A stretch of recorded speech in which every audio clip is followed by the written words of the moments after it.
Ulinzi Starlets Kisped gi Kenya Police ong'ado otiko mar raond mar timbe 16 e tuge mag FKF Women Cup mano bagi e pewe mopogore opogore e pacho ka. Club mar Kisped noloyo tim mar Makolandas gode 5-4 kokalo picha choma. Bang' tugo norumo amodhi gonde 2-2 e alap mar Ruaraka Grounds.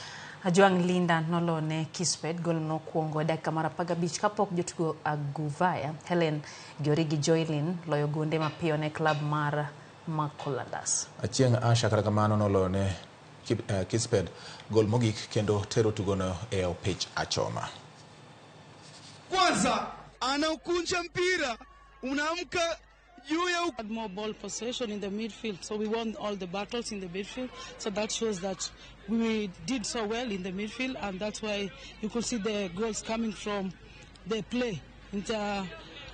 Despite the penalty, I think they could have even scored 2 or more goals, but as I always say, they are kids, they're still learning, so I know they've gotten something from the game. Last time it wasn't easy for us. We were knocked out by Ulinzi at the quarters.